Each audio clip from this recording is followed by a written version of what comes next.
그리스도 안에서 환난이 이루는 것들이란 제목으로 말씀해 드리겠습니다. 환난 당하는 것을 원하는 사람은 없습니다. 그렇지만 일생 동안 환난을 겪지 않고 살아갈 수 있는 사람 역시 없습니다. 사람이 경험하는 환난의 종류는 다양합니다. 같은 종류의 환난이라도 그것이 미치는 결과는 누구에게나 일정한 것이 아닙니다. 그 이유는 환난을 당하는 그 사람이 누구인가에 따라 결과가 다르기 때문입니다. 명확하게 말하자면 예수 그리스도를 믿는 사람이냐 아니냐에 따라서 다른 결과가 생기게 됩니다. 또 하나의 이유는 환난을 대처하는 태도와 방법의 차이가 있기 때문입니다. 성경은 성도들에게 환난을 대처하는 방법을 자세하게 가르쳐주고 있습니다. 그리고 그 방법대로 행동하는 사람에게는 환난이 의미 있는 결과를 이루게 된다는 것을 알려주고 있습니다. 첫째, 성도들에게는 환난이 소망을 이룬다고 약속되어 있습니다. 로마서 5장 3절과 4절에 이렇게 기록되어 있습니다. 다만 이뿐 아니라 우리가 환난 중에도 즐거워하나니 이런 환난은 인내를, 인내는 연단을, 연단은 소망을 이룬 줄 알미로다. 예수 그리스도를 믿어서 하나님과의 관계가 회복된 사람들이라도 이 세상에 사는 동안에는 환난을 겪게 됩니다. 오히려 신앙 때문에 당하는 환난까지 겪게 됩니다. 핍박, 오해, 부당한 대우를 당합니다. 그러나 어떠한 종류의 환난이든 성도들을 낙심하게 하지 못합니다. 성도는 환난 중에도 오히려 즐거워합니다. 환난은 인내를, 인내는 연단을, 연단은 소망을 이룬 줄 알기 때문입니다. 성도들은 성령님의 도움을 받아 환난을 참고 견디며 이겨낼 수 있습니다. 성도들은 환난을 통하여 연단되어 신앙이 더 강해지고 순수하게 됩니다. 여기에 연단이라고 번역된 낱말은 불을 통하여 모든 불순물이 제거되어 버린 금속에 관하여 사용되는 용어입니다. 환난이 어떤 사람에게는 절망으로 밀어넣는 손이지만 어떤 사람에게는 소망으로 끌어올리는 손입니다. 환난을 당하면 신앙에 심한 타격을 받는 사람이 있습니다. 반면에 이런 일을 통해 자기 인격과 신앙이 성숙하게 되는 사람이 있습니다. 환난을 당하면 뒤로 물러갈 것이 아니라 오히려 더 적극적으로 예배와 봉사와 전도에 힘써야 합니다. 그러기 위하여 환난의 내면에는 소망이 존재하고 있는 것을 볼 수 있어야 합니다. 밤송이는 가시로 둘러싸여 있지만 우리는 그 밤송이 안에는 밤이 들어있는 것을 압니다. 환난은 우리의 육신과 현실 생활에 고통과 손실을 입히지만 성도들은 그로 인하여 천국 소망, 부활 소망이 더욱 강렬하게 됩니다. 이런 소망이 우리를 부끄럽게 아니하도록 하는 보장이 있습니다. 로마서 5장의 본문에 이어지는 구절에 다음과 같이 기록되어 있습니다. 소망이 부끄럽게 아니함은 우리에게 주신 성령으로 말미암아 하나님의 사랑이 우리 마음에 부은 바 되미니 우리가 아직 연약할 때 기약대로 그리스도께서 경건치 않은 자를 위하여 죽으셨도다. 의인을 위하여 죽는 자가 쉽지 않고 선인을 위하여 용감히 죽는 자가 혹 있거니와 우리가 아직 죄인 되었을 때 그리스도께서 우리를 위하여 죽으심으로 하나님께서 우리에게 대한 자기의 사랑을 확정하셨느니라. 우리가 환난 중에도 소망을 가지고 살아가면 이러한 소망이 부끄러움이 되는 일이 결코 없습니다. 그 소망이 수치가 되는 일은 발생하지 않습니다. 그 소망을 이루도록 하는 보증이 있습니다. 우리에게 부어진 하나님의 사랑이 그 보증입니다.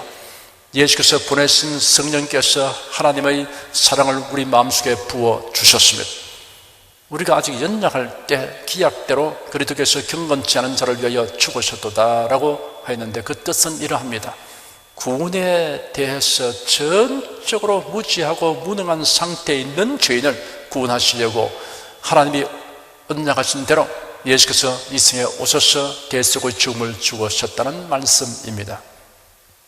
성도들은 하나님께서 베푸신 이같이 놀랍고 큰 사랑을 받은 사람들입니다. 이러한 사랑을 받은 사람들이기 때문에 환난 중에도 소망을 가질 수 있게 됩니다. 당신이 환난 중에도 소망을 가지고 살아가는 이유가 어디에 있습니까? 무엇이 그것을 보증해 줍니까? 라는 질문을 받으면 나에게 베풀어 주신 하나님의 사랑입니다. 그리스도로 말미암아 부어진 하나님의 사랑입니다. 라고 말할 수 있습니다. 의인을 위하여 죽는 자가 쉽지 않고 선인을 위하여 용감히 죽는 자가 혹 있거니와 우리가 아직 죄인 되었을 때 그리스도께서 우리를 위하여 죽으심으로 하나님께서 우리에게 대한 자기의 사랑을 확정하시느니라 하였습니다. 여기서 의인이란 율법의 규정을 잘 지켜 타인의 존경을 받는 사람입니다. 선인이란 헌신적으로 남을 위해 살아감으로 타인의 사랑을 받는 사람입니다.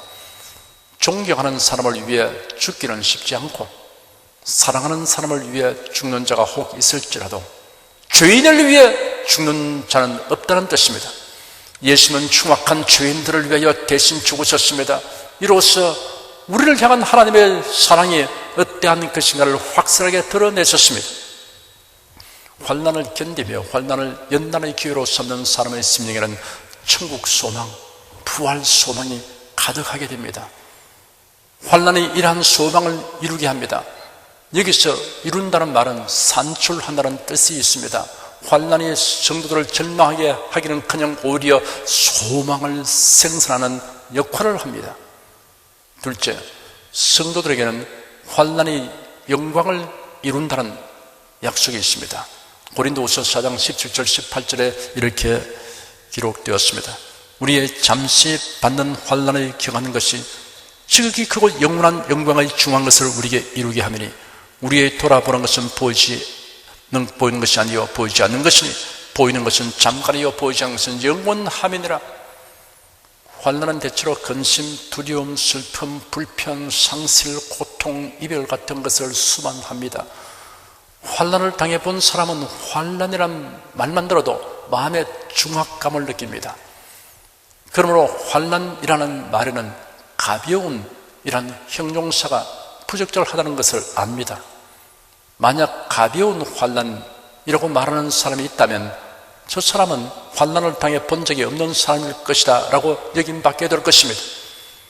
만일 당신이 병상에 누워 신음에 부었거나 생계의 위기를 겪어 부었다면 결코 그런 말을 하지 못할 것입니다. 만일 당신이 배신이나 사기를 당해 부었거나 사랑하는 가족을 잃고 깊은 슬픔을 당해 부었다면 결코 가벼운 환난이라는 용어를 사용하지 못할 것입니다 라는 말을 들을 수밖에 없습니다. 그런데 바울 사도는 환난에 경한 것이라고 말했습니다. 달리 말하여 가벼운 환난이라고 말했습니다. 참으로 놀라운 것은 바울 사도가 환난을 겪어보지 못했기 때문이 아니라 도리어 환난을 많이 겪었기 때문에 이런 말을 담대히 그리고 확신을 가지고 말하고 있다는 사실입니다. 사도 바울이 겪은 환난에 대한 기록이 고린도후서에 이렇게 기록되어 있습니다. 형제들아, 우리가 아시아에서 당한 환난을 너희가 알지 못하기를 원치 아니하노니 힘에 지나도록 심한 고생을 받아 살 소망까지 끊어지고 우리 마음에 사형승고를 바란 줄 알았으니 내가 수고를 넘치도록 하고 옥에 갇히기도 더 많이 하고 매도 수없이 맞고 여러 번 죽을 뻔하였으니 유대인들에게 40에 하나 감한 매를 5번 맞았으며 3번 태장으로 맞고 1번 돌로 맞고 3번 파선하는데 일주일을 기품에서 지냈으며 여러 번 여행의 강의 위험과 강도의 위험과 동족 위험과 이방인의 위험과 시내의 위험과 광야의 위험과 바다의 위험과 거짓 형제 중의 위험을 당하고 또 수고하며 애쓰고 여러 번 자지 못하고 줄이며 목마르고 여러 번 굶고 춥고 헐벗었노라. 아마도 바울 사도만큼 환난을 겪은 사람을 찾기는 쉽지 아니할 것입니다. 그런데 어찌하여 바울은 가벼운 환난이라고 표현했을까요? 그렇다고 그가 천성적으로 만사태평인 사람은 아니었습니다. 그 인생에 대한 기록을 살펴보면 예민하고 사려 깊고 신중한 성격을 가졌으며 주도 면밀한 사람이라는 것을 알 수 있습니다. 그 성격의 일면을 보여주는 구절들이 성경의 여러 곳에 있습니다. 고린도후서 11장 28절 29절에는 이 외의 일은 고사하고 오히려 날마다 내 속에 눌리는 일이 있으니 곧 모든 교회를 위하여 염려하는 것이라. 누가 약하면 내가 약하지 않으며 누가 실족하게 되면 내가 애타지 않겠냐라고 기록되어 있습니다. 바울서는 지성과 감정과 의지가 온전하고 균형 잡힌 사람이었습니다. 예수 그리스도를 믿고 영접한 이후부터 그의 일생은 그야말로 환난의 연속이었습니다. 그 당시에는 그리스도를 믿는 모든 사람에게 많은 핍박과 고난이 따랐지만 바울은 특히 이방인을 위한 사도가 되어 동분서주하였기 때문에 엄청난 환난들을 겪게 되었습니다. 이방인과 유대인들로부터 생명의 위협을 당했습니다. 바울이 3차 전도 여행을 마치고 예루살렘을 향하여 가는 도중에 밀레도에서 사람을 에베소로 보내어 교회 장로들을 불렀습니다. 그들이 그에게 도착하니 사도 바울은 그들에게 이렇게 말했습니다. 아시아에 들어온 첫날부터 지금까지 내가 항상 너희 가운데서 어떻게 행한 것을 너희도 아는 바니 그 모든 겸손과 눈물이며 유대인의 간기를 내어 당한 시험을 참고 주를 숨긴 것과 유익한 것은 무엇인지 공중 앞에서나 각 집에서나 끊임이 없이 너에게 전하여 가르치고 유대인과 헬라인들에게 하나님께 대한 회개와 우리 주 예수 그리스도에 대한 믿음을 증가한 것이라. 보라, 이제 나는 심령의 매임을 받아 예루살렘으로 가는데 저기서 무슨 일을 만날는지 알지 못하노라. 오직 성령이 각성해서 내게 증가하여 결박과 환난이 나를 기다린다 하시나 나의 달려갈 길과 주 예수께 바라는 사명 곧 하나님의 은혜의 복음 증가하는 일을 마치려 하면은 나의 생명을 조금도 귀한 것으로 여기지 아니하노라. 보라, 내가 너희 중에 왕래하며 하나님 나라를 전파하였으나 지금은 너희가 다 내 얼굴을 다시 보지 못할 줄 아노라. 이처럼 심한 환난을 겪은 사도가 환난을 가리켜 가벼운 환난이라고 말했습니다. 그렇기 때문에 누구도 감히 바울 사도의 이 한 말을 부적절한 표현이라고 공박할 수 없습니다. 다만 이처럼 환난에 대해 가벼운 환난이라고 형용한 이유와 근거가 무엇인가를 질문해야 할 것입니다. 바울 사도가 환난을 가리켜 가벼운 환난이라고 말한 이유가 있습니다. 바울 사도는 내가 받는 환난에 경한 것이라고 말하지 아니하고 우리가 받는 환난에 경하는 것이라고 하였습니다. 여기서 우리라는 칭호는 예수 그리스도를 믿는 모든 사람을 말합니다. 십자가 못 박혀 죽으시고 사흘 만에 부활하신 예수님을 향하여 나의 주님이시고 그리스도시며 하나님이십니다라고 믿는 모든 사람을 가리킵니다. 십자가에 못 박혀 죽으셨으나 부활하신 예수님은 나의 주님이시고 그리스도시며 하나님이십니다 라고 믿으시는 분은 아멘으로 화답하십시오. 화답하신 여러분과 저도 바울 사도와 함께 우리가 받은 가벼운 환난이라고 말할 수 있습니다. 성도들이 환난을 가리켜 가벼운 환난이라고 서슴없이 확신을 가지고 말하게 되는 데는 매우 은혜로운 이유가 있습니다. 우리가 당하는 환난은 우리 주 예수 그리스도께서 우리를 구원하기 위하여 받으신 고난에 감히 비교할 수 없기 때문입니다. 우리가 환난을 가리켜 가벼운 환난이라고 서슴없이 확신을 가지고 말하게 되는 이유가 또 있습니다. 우리가 받는 환난은 장차 누릴 영광과 좋게 비교할 수 없기 때문입니다.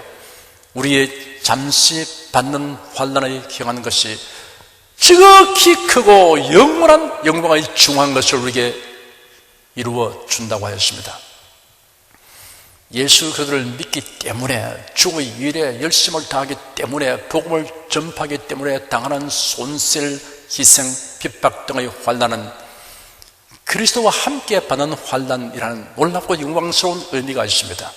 로마서 8장 17절 18절에 기록되기를 자녀이면 또한 후사 곧 하나님의 후사요 그리스도와 함께한 후사니 우리가 그와 함께 영광을 받기 위하여 고난도 함께 받아야 될 것이니라. 생각건대 현재의 고난은 장차 우리에게 나타날 영광과 좋게 비교할 수 없도다 하였습니다. 그 영광이 얼마나 크고 영화로운 것인지는 세상의 그 무엇으로 비교하거나 형용할 길이 없습니다. 우리가 장차 그리스도와 더불어 누릴 영광을 생하면 우리가 받는 환난은 실로 가벼운 것입니다. 우리의 잠시 받는 환난이 영원한 영광을 이루게 한다고 했습니다.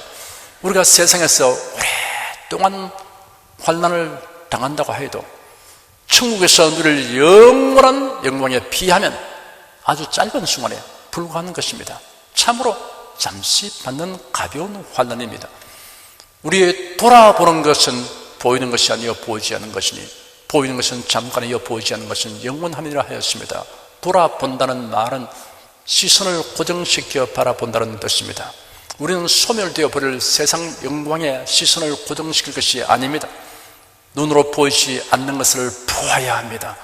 믿음의 눈으로 천국의 영광을 바라보아야 합니다. 믿음의 눈으로는 시공을 초월하여 볼 수 있습니다. 보이지 않는 것을 볼 수 있는 것이 신앙의 위력입니다. 환난이 복이 되고 고난이 영광이 될 것을 바라보아야 합니다. 환난으로 인하여 이루게 되는 지극히 크고 영원한 영광을 바라보아야 합니다. 그리스도 안에서 당하는 환난에는 무의미한 것이 없습니다. 하나님을 경외하며 주님을 섬기는 중에 당하는 환난은 반드시 비교할 수 없이 크고 영원한 영광을 이루게 합니다. 셋째, 성도들에게는 환난이 선을 이룬다는 약속이 있습니다. 로마서 8장 28절에 이렇게 기록되어 있습니다.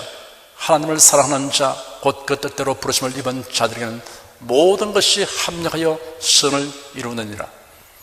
사람은 일생 동안 수많은 일들을 겪으면서 살아갑니다. 좋은 일이 있고 허전 일이 있습니다. 즐거운 일이 있고 슬픈 일이 있습니다. 순조로운 일이 있고 남마와 같이 얽히는 일이 있습니다. 그런데 하나님의 놀라운 약속이 있습니다. 모든 것이 합력하여 선을 이룬다는 말씀입니다. 모든 것에 포함되지 않는 것은 없습니다. 어떤 일을 하게 되든 결과가 좋게 된다는 보장을 바랄 수 있다면 그 일을 하는데 염려하거나 두려워할 것이 없습니다. 과정은 어렵고 힘들어도 최종 결과가 좋게 된다는 보장이 있다면 그 과정을 견디는 것이 용이하게 될 것입니다. 모든 것이 합력하여 선을 이룬다는 말씀을 몇 가지로 나누어 설명하여 드리겠습니다. 모든 것이 합력하여 선을 이룬다는 말씀에는 성도들이 겪게 되는 크고 작은 곤란과 환난이 이 세상에서 유익하고 좋은 결과를 이루게 된다는 뜻이 있습니다. 모든 것이 합력하여 선을 이룬다는 말씀에는 성도들이 겪게 되는 곤란이나 환난이 신앙생활에 발전을 이루게 한다는 뜻이 있습니다. 곤란과 환난을 당하면 하나님의 나라가 임하기를 간절히 바라고 사모하게 되고 하나님의 도우심을 더욱 의지하고 간구하게 되므로 결국 합력하여 선을 이룹니다. 주님 앞에서는 날 칭찬과 상급을 받는 선을 이루게 됩니다. 모든 것이 합력하여 선을 이룬다는 말씀에는 성도들이 겪는 위기, 곤란, 환난 그 무엇이든지 먼 훗날에는 선을 이루게 된다는 뜻이 있습니다. 사도 베드로는 기록하기를 너희가 이제 여러 가지 시험을 인하여 잠깐 근심하게 되지 않을 수 없었으나 오히려 크게 기뻐하도다. 너희 믿음의 시련이 불로 연단해도 없어질 금보다 더 귀하여 예수 그리스도에 나타나실 때 칭찬과 영광과 존귀를 얻게 하려 함이라. 오직 너희가 그리스도의 고난에 참여하는 것으로 즐거워하라. 이는 그의 영광을 나타내실 때 너희로 즐거워하고 기뻐하게 하려 함이라. 너희가 그리스도의 이름으로 욕을 바라면 복 있는 자로다. 영광의 영 곧 하나님의 영이 너희 위에 계시리라 하였습니다. 하나님께서 누구에게나 모든 것이 합력하여 선을 이루게 하시는 것은 아닙니다. 그 대상이 지정되어 있습니다. 하나님을 사랑하는 자, 곧 그 뜻대로 부르심을 입은 자들에게라고 하였습니다. 하나님을 사랑하는 자라고 명시하였습니다. 아담이 범죄한 이후로 많은 사람들이 하나님을 사랑하려고 애써가서나 오히려 하나님을 욕되게 하는 일을 자행하고 있습니다. 하나님을 사랑하려면 하나님께서 원하시는 방법대로 해야 합니다. 먼저 우리를 사랑하시는 하나님의 사랑을 받아들여야 합니다. 이러한 진리를 매우 간단 명료하게 기록해 놓은 말씀이 요한일서 4장 9절 10절에 있습니다. 하나님의 사랑이 우리에게 이렇게 나타난 바 되었으니 하나님이 자기의 독생자를 세상에 보내시면 서로 말미암아 우리를 살리려 하심이니라.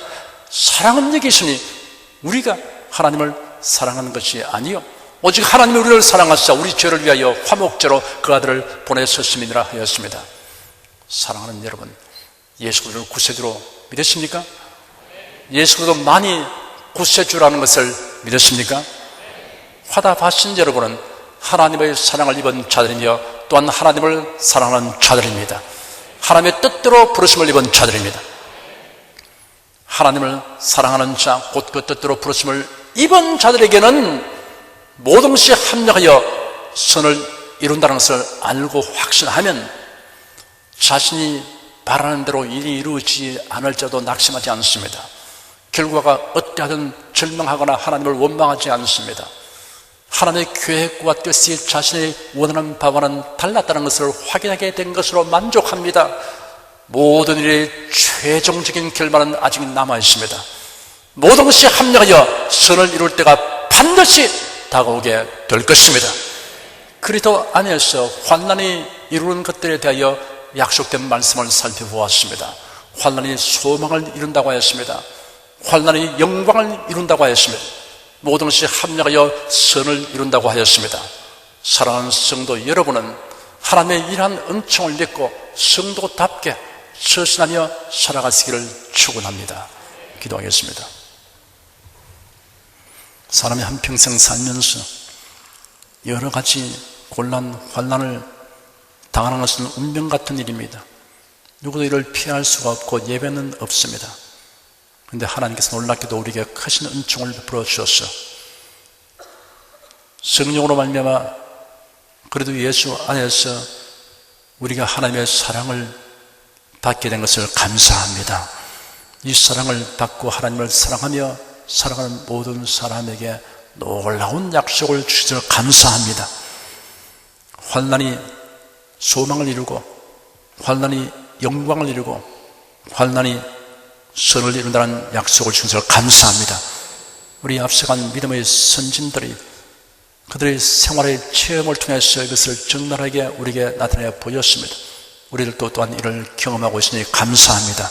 이 사실을 마음에 굳게 다짐하고 새겨서 우리 성도들이 어떠한 경우에도 언제나 소망이 넘치며 하나님의 영광을 바라보며 황홀한 감정을 가지게 도와주시옵시고 하나님의 놀라운 승리의 승리를 어떻게 역사하여서 선을 이루어 주시는가를 생각하며 기대감이 넘치게 도와주시옵소서. 설레는 마음으로 살게 하여 주시옵소서. 예수 그리스도의 이름으로 기도드립니다. 아멘.